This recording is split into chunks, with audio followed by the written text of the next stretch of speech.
नमस्कार दोस्तों इन दिनों में एक बार फिर का से किसान चर्चा में है, का से कोरोना चर्चा में है और का से कारपोरेट सेक्टर भी चर्चा में है। तीनों का को इन्हीं पर आधारित कुछ जानकारियाँ आपस में हम लोग बांटेंगे।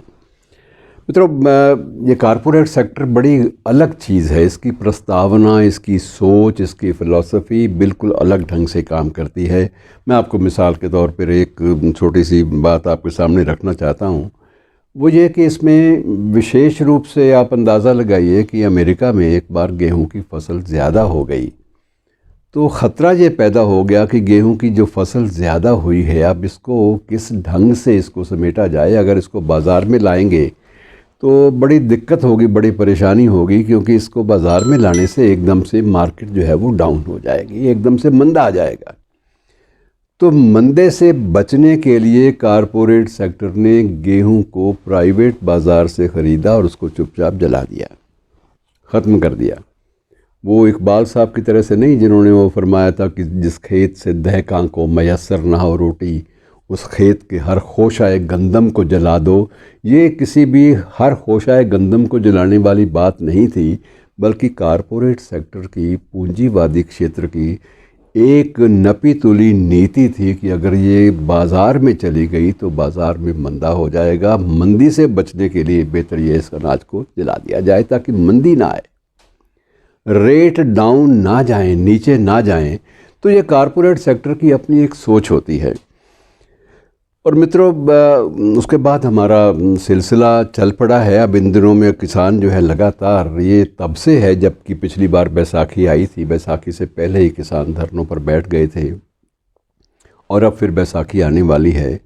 तो वो जो लोकगीत गाते थे पंजाबी में कि फसलों दी मुक गई राखी, वो जट्टा आई वसाखी, तो ये बैसाखी आने के बावजूद फसलों की राखी करने वाले लोग आज भी अपने आंदोलन पे बैठे हैं। सवाल ये है कि ये सिलसिला कहाँ तक चलेगा, ये लंबे अरसे तक कितना हम खींच पाएंगे। ये भी एक एक्सपेरिमेंट है कि विश्व की दुनिया में एक नया रिकॉर्ड बनने जा रहा है कि एक आंदोलन इतना लंबा अरसा चल गया और उसमें सिवाय एक 26 जनवरी की वारदात को छोड़ दें तो बाकी जो है वो कुल मिलाकर हिंसा पर उतारू होने वाली कोई बात नहीं आई। और अब ज्यों-ज्यों धीरे धीरे वक्त बीतता जाता है, मीडिया के लिए भी ये बहुत बड़ा आकर्षण का, ये बहुत बड़ा टीआरपी का केंद्र नहीं रह गया। मित्रों, ये भी एक पूंजीवादी वर्ग की या कैपिटलिस्ट वर्ग की, समाज की एक सोच होती है कि वही चीज़ कवर की जानी चाहिए, वही इवेंट कवर होगी जिस इवेंट से टीआरपी मिलता हो, लोकप्रियता मिलती हो, विज्ञापन मिलता हो। मतलब यह है कि आपकी नारेबाजी को भी विज्ञापन से और टीआरपी से तोला जाता है और जिसका वज़न ज़्यादा होगा वही चीज़ चलेगी। तो बहरहाल दिक्कत ये है कि हम लोग इन विषयों के बारे में गंभीर नहीं हैं। ये भी हकीकत है कि हमारे बहुत सारे गोदामों में गेहूं जो है वो सड़ा हुआ पाया जाता है और ख़त्म हो जाता है। और ये भी हकीकत है कि हम लोग गेहूं के दाने को इतनी अहमियत देते हैं कि गेहूं के दाने पर अपने किसी इष्ट की मूर्ति उकेरने की बात जो है, ये भी एक कंपटीशन चलता है कि इस पर क्या क्या उकेरा जा सकता है, बारीकी का काम क्या क्या हो सकता है।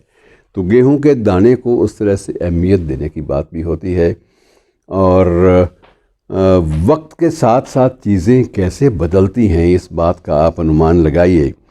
अब यह है कि कोरोना अगर ख़त्म हुआ, मान रहे थे हम लोग कि शायद अब इसके आखिरी निशान मिलने शुरू हो गए हैं और ये कोरोना, क्योंकि वैक्सीनेशन भी होने लगा है और उसके बाद लगता था कि शायद ये अब ढलान पे चला जाएगा, लेकिन अब दोबारा फिर से खबरें आने लगी हैं कि पूरी दुनिया में, विशेषकर हमारे देश में भी जहां वैक्सीन पर हम लोगों ने अव्वल स्थान प्राप्त किया था, जगह बना ली थी, उस देश में भी और हमारे आसपास वही कोरोना फिर से करवट लेने लगा है।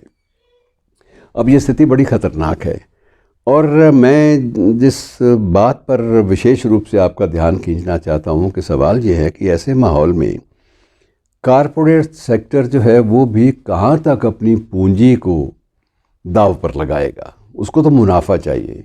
अब उसको मुनाफा ना तो आप वैक्सीन में लेने देंगे, वहाँ वैक्सीन निःशुल्क और मुफ्त बांटने की बारी आएगी, क्योंकि उसके साथ एक सियासत भी जुड़ गई है। और ना ही किसान आंदोलन के साथ जो कारपोरेट सेक्टर का मीडिया है वो ज़्यादा लंबे अरसे तक वक्त काट पाएगा। और धीरे धीरे हो सकता है कि कल को कुछ हालात ऐसे भी हो जाएं कि जिसमें आप ये पाएँ कि किसान जो है जिसने 1 साल तक खेती नहीं की, अब वो खेतों से कैसे ज़्यादा पुराने ढंग से, पुराने ढर्रे से जुड़ पाएगा। क्या ये नहीं होगा कि उसके कर्ज़े भी और बढ़ जाएंगे और उसकी जो दिक्कतें हैं उसको उनमें भी इजाफ़ा हो जाएगा। ये सारी मुसीबतें ऐसी हैं जिनका हमें कोई ना कोई हल निकालना पड़ेगा, और इसके लिए खुली सोच चाहिए मित्रों। और खुली सोच के लिए क्रिएटिविटी भी अपने काम आती है। इसमें मुझे याद आता है एक शैलेंद्र साहब का एक गीत था कि सूरज ज़रा आ पास आ, सूरज ज़रा आ पास आ, आज सपनों की रोटी पकाएंगे हम, आज सपनों की रोटी पकाएंगे हम, ओ आसमां तू बड़ा मेहरबान, आज तुमको भी दावत खिलाएंगे हम। तो अब ये सारी चीज़ें जो हैं किस तरह से हाशिए पे सरकती जाती हैं ज़िंदगी में, और संवेदनशीलता, सेंसिटिविटीज़ जो है उस पर बहुत सारे सवालिया निशान जो हैं वो पैबस्त होने लगे हैं। अब हम क्या करेंगे, किस तरह से ज़िंदगी का ढर्रा आगे चलेगा, ये बहुत सारे सवाल हैं जो कुनमुनाते हैं। आपके जहन में भी कुनमुनाते होंगे, अगर मेरे जहन में कुनमुनाते हैं तो, लेकिन इनका जवाब जो है हमें सिर जोड़ कर कुछ ना कुछ तलाश करना होगा कि आखिर कब तक। शुक्रिया दोस्तों।